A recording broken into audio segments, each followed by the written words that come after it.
which is patch 1.9. That brings a lot of exciting things. Yeah. Or do we call it patch or update? I think update is more sensible, to be honest. Yeah, we call it patch. No, you're wrong. We're doing update is also fine, but we call it patch. All right. So before we get into that, Wiz, you'll have to just sit here and look amazing for a little while. We're going to talk about the holiday countdown that we're doing. So you can go to holiday.paradoxplaza.com and you will find this very nice looking thing with a lot of numbers on boxes or squares. And for those of you who don't know what this is, it's pretty much a holiday calendar. So behind every one of these numbers that actually represents a day in December, you will find something exciting. So if you go and click on, say, 1 or 2, you're going to see that we had, for example, some very, very nice sales on the Paradox packs. So previously we had the Grand Strategy, the Platinum, and the Indie Bundle packs on 70% off, 75% off actually, and today there's a deal on books. So this is going to continue, so there's going to be daily stuff all up until the 24th, the magical dates. It's actually on the screen now, so you can see it too. And there's going to be stuff like flash sales for specific games or franchises. There's going to be greetings from Paradox teams. There's going to be just all these nice tiny little things and big things that you as a Paradoxian you're going to be interested in it. So I highly recommend doing this as like a daily thing. Just waking up in the morning, having a cup of coffee, opening the holiday calendar for Paradox, and enjoying our insanely great deals or surprises. Ooh. It's like your kid all over again, but with games instead of chocolate. You know, we actually have one of those chocolate calendars really? In the corridor. Yeah. I'm really amazed. How like, who takes it? Is the first one that notices that it's not open in day and they get like a chocolate gift? Or is it just I have no idea. I didn't even know we had one. There's seriously one nearby the kitchen. It's amazing. And someone eats it every day? Yeah, it's open to 4, so I suppose someone eats it. I guess maybe someone sneaks in at like 7 in the morning. Or maybe we just have a Grinch that throws it out. For those of you who don't know how the Paradox office looks, I just have to say that it's ridiculously holiday decorated right now. It's insane. If you just look out this window, there's like stuff everywhere, but it's very cozy. Although I think we're going a bit on the upper level with the fake snow on the floors. Yeah, certain parts. My problem is more the glitter hanging from the doorways because I'm quite tall and I have to duck every time I go scratcher. It's like you can just stand there like a cat for a while and enjoy the sensual and intimate relationship you can have with a non-human being. Nevertheless, going on, so we recently, have we recently updated, or are we going to update? We're going to update. The patch will come next week. Next week, which is, by the way, our first announcement of that sort of thing. So there you go. 1.9. It's actually pretty big content-wise and just update-wise in general. So I have a little list here of things that I want you to talk about because you know a lot more than I do. Can do. And these are things that are being changed or new features. This is actually just a new feature list that I have here. Yeah.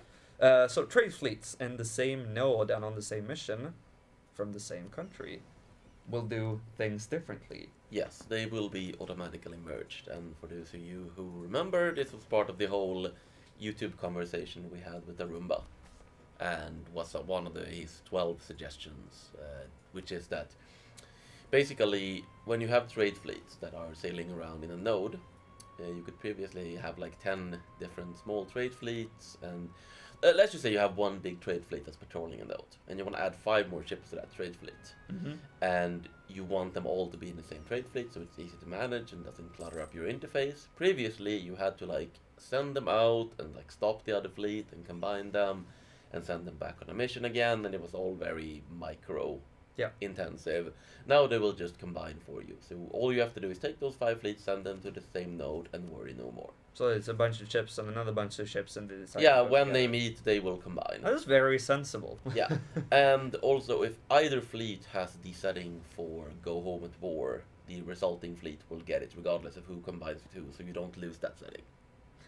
On a completely unrelated note, but kind of related, now you just said that 812 suggestions. Now that it's holiday times, I would like to issue a challenge to any YouTuber or media producer that wants to accept it to do a similar feedback video, but doing it in a song version, spoofing 12 Days of Christmas. This can be 12 Days of Feedback. I hate you already. No, I want to see this. Seriously, it's going to be amazing. So just tiny side note. You will win a smile and my heart. Alright. Yeah, but just to clarify, for aside from all of this, for those people that we just saw that on the screen as well, the fleets, they merge into the proper groups. We had some communications earlier on that wouldn't be the case. That was actually on my fault. It is one of the first suggestions has been integrated. So, what else do we have, John? We have, well, you can now play as released vassals in Iron Man. What's this about? Yeah, okay, so when you release a vassal, there is a checkbox that asks, do you want to switch to this nation? Because there are some nations that are not immediately available on the map. Let's take an example, Croatia. Croatia is not a nation you can play right away. But if you start as Hungary, you can release Croatia. And some people just want to release a nation and then play as them. Previously, you could not do this in Iron Man because it sort of screwed up some of the achievements that became really easy, like forming Persia. Okay, I release Persia, I play as Persia. Yay, done.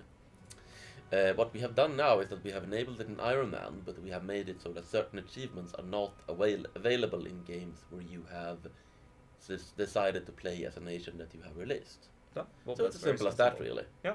So it's sort of it's a thing that our fan base requested because they like to play Iron Man and they can't play Iron Man with those nations otherwise. Because you can only, if you want to get or they can't play Iron Man. Sorry, no, but they can't get achievements basically. And yeah, they wanted to be able to play Iron Man and get achievements with released nations that are not on the map in 1444. So yeah, now we allow that. Oh, cool beans. Pretty straightforward. All right, next up we have implemented new systems for disasters and moved the Peasants' War, internal conflicts, religious turmoil, Count's Feud, War of the Roses, liberalism, and revolution event chain to be disasters. Right, so let's bring up the stability view and let's look at the cool little new area there, which is called disasters. So disasters are now a name that we have made up for what used to be a bunch of event chains that would strike your country. Like you were low on manpower and had high overextension, you could get Peasants' War. And that destabilized your country and you get lots of angry peasants who don't want to pay taxes and so on. And the problem with these is that there was no actual information to the player about when they could happen besides like reading event files, which is obviously not good from a interface standpoint. And there is no information on how to end them. So it's just like, okay, this happened. Why? What am I doing wrong? How do I fix it? And the game would just not tell you. You would have to figure it. You would have to like Google or check a wiki or figure it out for yourself. That's obviously not great. And it also made them really hard to predict because it's like you can be unstable for 1 minute and end up with it, or you can be unstable for 10 years and not end up with it, and it's kind of arbitrary and frustrating. So what the new system does is that each of these that have been changed into a disaster has a bunch of conditions under which, first of all, it appears. Like Peasants' War has a bunch. It's like it can happen if you're a monarchy, but like not a horde or the Celestial Empire, and that means it shows up in the interface. I think Peasants' War is one of the two over there, right? And then, as you can see, it's grayed out because all of the conditions for it starting is not true. So there's a bunch of conditions for Peasants' War starting. It's like you have to have low manpower and stuff. And then there are conditions for whether it will tick towards the disaster. To put it plainly, a monarchy can get a Peasants' War. They will start, if your manpower drops low, you will start getting a Peasants' War is now possible. Then, if you have other contributing factors such as low stability or high overextension, your disaster will start ticking towards 100%. If it hits 100%, this disaster breaks out and you get all the angry peasants everywhere. You don't want that. No, you don't want that. So you can obviously try to control it by making sure you either don't meet all the requirements for it to start ticking, or you can see that, okay, it's ticking from 5 different things, but I'll fix these 2 things so it doesn't tick. Finally, if it does happen, there's also a clear condition under which the disaster will end. So at all times you know exactly which disasters could happen to you, when they will happen to you, how quickly they will happen to you, and how you get out of them. So basically it's more of an accessibility improvement because, say, as a less hardcore player, these seemingly random or completely chaotic events are now trackable and understandable in a whole sense. I mean, there have been some minor changes to some of them to make more like consistent and interesting in some cases, but overall it's mostly a usability thing. So you can actually you have to give you control over the mechanic pretty much. I mean, you won't always be able to avert a disaster, but you can always try and do something to make it better. Or at least know how to end it. Yeah, or at least know when you're gonna be able to end it. So yeah, Cool. Definitely a nice that's addition. the system. Alright, so this is my favorite actually on the list. We have 20 new achievements. Yes, we do. Ooh. Do you want to go in deeper as to what these add to the game? Are they just challenges? Are they new ways that you found you want players to try playing? Or Well, anything super exciting there? it's sort of a mix of its challenges and it's sort of fun things to do for people that have played 1,000 hours of EU4 and are looking for new interesting experiences. It's sort of not just like, hey, maybe you should try this nation, they're kind of cool. Do you have any favorites? Of the new ones, I have to say Gothic Invasion. Gothic Invasion is my favorite. I plan to complete that one. And for those people that are not aware what that is, it is you need to own every single Germanic culture province In Europe. as Theodoro. The one province minor in Crimea. which is one of the more difficult nations to play in the game. Because they are the last holdout of the Gothic culture. Well, I mean, someone's gonna make that, and someone's gonna be able to complete it. Or probably I have a bunch plan of to people. complete it. You have a plan to complete it, but After you, 1.9 is out. but you have so much looking into the actual game and structure, so you can think a bit further. Yeah, I guess, but honestly, it's still gonna be hard. Yeah, probably. There's a couple of these I bet you're gonna achievements cheat. that aren't particularly clear, and one of them is called Krabater! Exclamation mark. Can you clarify on that one? In terms of what What it actually means? Wait, does it krabater as in What- Swedish? Yeah, Yeah. you need to form the nation of Croatia and Yeah. station a unit of cavalry in Stockholm. Which just means you need to send a unit of cavalry to stand in Stockholm. You don't need to own Stockholm. Yes. And the achievement, as far as I know, Johan made it, is a reference to Croatians and the 30 Years' War, and obviously the Swedish word krabater, which supposedly comes from how the Croatians fought in the 30 Years' War, from what I know. It's a word you don't hear very often here in Sweden. Not anymore, no. There's a couple of really difficult ones. For instance, Cao Tao, as Ming, have a subject from each religion group. That one's not too hard. Or the Raj of the Rajput Reich. That one's very hard. Which, for those people that know, there is a country in let me just quickly foul here. TI. Yeah. So there is a country down here called Nagaur. Nagur. It's a bit further up and to the left. I can't even see it. It's one of these. I think There it's it is. the orangey one there, yeah. This one has a flag that is very similar to the German flag from the Reich flag, at least. Feel free to explain to people what people need to do. As Nagaur, you need to conquer Germany. With the entirety of Germany? The entirety of Germany. And that's quite a lot. It's Yeah. the region of Germany, so yeah, it's pretty big. It's Or are we talking about modern Germany or like Germany in the state you are? We're talking about Germany and Austria and I think Switzerland. Okay, so it's not like if you play against Germany and they become ridiculously large. You need still to own a conquer. very significant chunk of Europe. Hmm. It's fairly similar to Gothic Invasion, so- but probably even harder. Yeah, So- because you start all the way over in India. So Yeah. we have a true Reich tangle going on, is what you're saying. No. Into Anschluss. Not what I'm saying. I would never say such a thing. No, I'm sure you wouldn't. Dracula's Revenge. Over 1,000 own 1,001 provinces Yep. directly, so no vassals. The Spice Must Flow is arguably the easiest one here, which is from the nation of Malaya. Yep. Line of the North, Protestant League, lead by Sweden, and Switzerlake. Switzerland is nice. I like Switzerlake, it. for those people that are not aware, Switzerlake is owned 99 provinces as Switzerland Yep. and have no ports. However, does that mean you have no sea provinces or have no ports in any of your provinces? No ports. Like the building a port. Yeah, no provinces with a coast. Okay. You need to have no coast. So you have to be the largest landlocked Yes, you have to nation be on the the largest planet. landlocked power there is. Okay, cool. And then there is another one which is arguably incredibly difficult, which is the Holy Trinity. As the papacy own Jerusalem, the Livonian Order, Teutonic Order, the Knights, and have those three as marches. Yeah, that one's both hard and very interesting because it requires you to do several things simultaneously. You have to sort of like, taking over the Knights is probably pretty easy. Jerusalem, Depends on whether you can get a good opportunity in the Mamluks, but then you have to go up and start fighting Poland probably because it's Teutonic Order, and maybe Russia. And yeah, that one's gonna be interesting. And by that time, yeah, the Commonwealth was going to be a problem because Yeah. Lithuanian Order does not survive very long. No, exactly. Yeah. So that's the problem with that one. It's gonna be interesting. All right, cool. I have a side question from somebody in the chat. There is a current Imperial Authority exploit which allows It's you. fixed. Okay.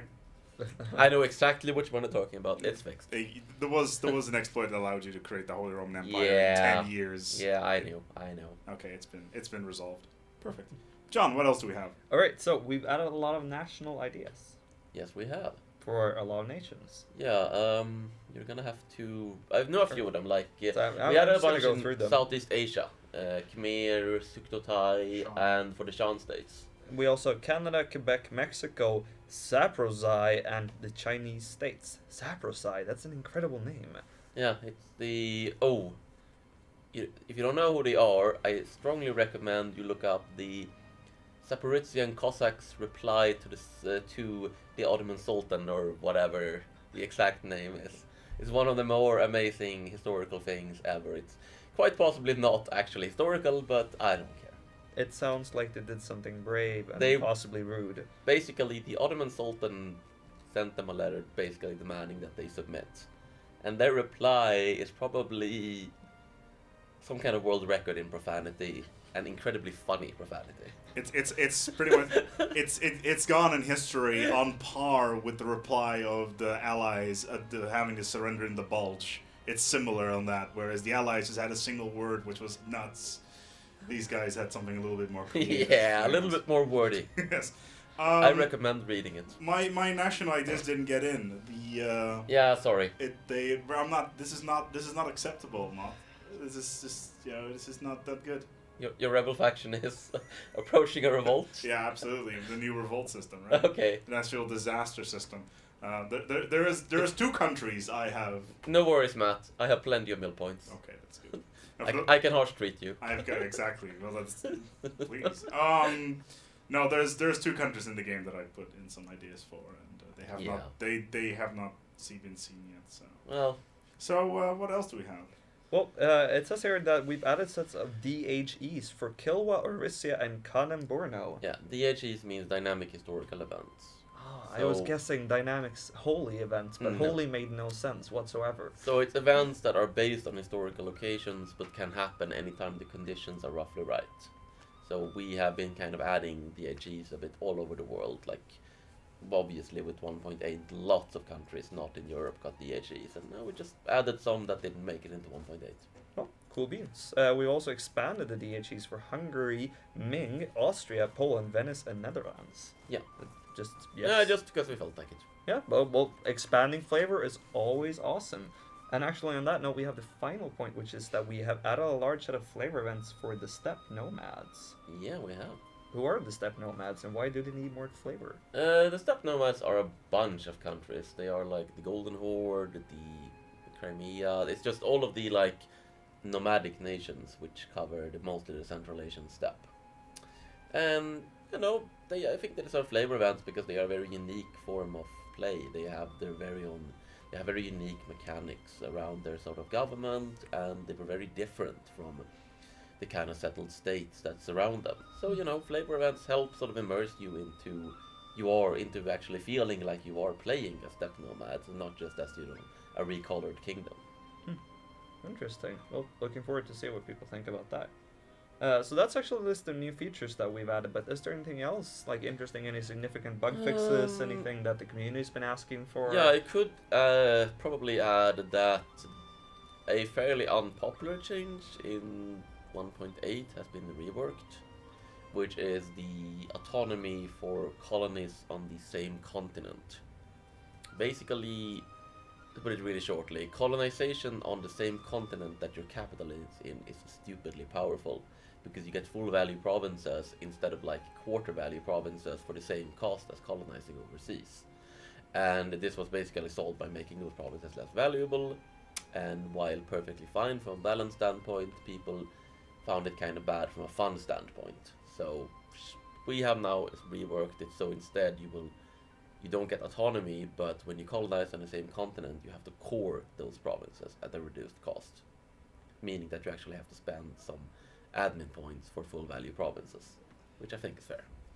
Cool beans. Well, hoping that's a better fix than previously then. We've got 2 questions in chat. One about Hello, achievements. chaps. Yeah, shoot. Which Georgias? All of them. Yeah, but with where are Fine. they? There's one Obviously, Caucasian Georgia, here. Okay. and then there's American Georgia, Okay. and then there's South Georgia. South Georgia? Oh yeah, the South Georgian Islands. Exactly. Really? We made it colonizable. So the smallest, the most south island in the world. Yeah, is now which no is longer- actually completely uninhabited. Now, always being completely uninhabited, besides for like seal hunters, I think. But you know, for the sake of the achievements, it's there now. Okay, cool. So I'm sure Spain will colonize that as soon as humanly possible. Definitely. Then of course there's the eternal question: the square. Is it gonna be square? I don't know. I mean, I'm trying to decide between like a triangle, a circle, or you know, maybe like a hole. A hole in the ground. Yeah, a hole in the ground. Hmm. Sink it into the map. That sounds good. Cool. So we're not looking at any changes in this particular part of the world anytime soon, or Not in 1.9. okay, not on 1.9. Sounds good. There's basically very few map changes in 1.9 because we kind of did those in 1.8. In case someone missed that. Before we wrap up here, regarding the Arumba video that we did a counter to the other week, how much of that has now made it into 1.9? I think it's 4 or 5 points, all in all. I'm trying to remember. I mean, the merging of trade fleets. We restored the truce tooltip for vassals. The vassal, the vassal integration. Yeah, for vassal integration, you're probably gonna have to if you want to, you're probably gonna have to read me the points real quick, so to refresh because you know. We worked on a lot of things. Yeah, they'll be in the patch notes. Yeah, they'll be in the patch notes. Some were in the patch notes. They're not that big this time around. It's not a 1.8. Yes. Still a fairly big patch, mind you, but it's no 1.8. And it's all free. Yeah, it's all free. So, people will be able to read about this tomorrow? In the dev diary, yeah, exactly. Okay, perfect. Then I think that wrapped this up for now. Yes. All right. Okay. So before we end this, first of all, I want to say hello, Jake, because I think you're there. If you're there, hi. Beyond that, thank you for joining me today, Martin, Thank or you. Wiz. I don't know what you prefer. Martin. Martin. Okay, I'll go with Martin. Yeah. I mean, you know, this is the real life. Wiz is the internet. Matt's pointing towards the holiday countdown, which once again you find at holiday.paradoxplaza.com. There's also a really big button below the stream that will allow you to go straight to the page. That's very convenient of you, Mats. So if you don't even want to write that in, you can just go into the end of the stream and click the button and you'll get there.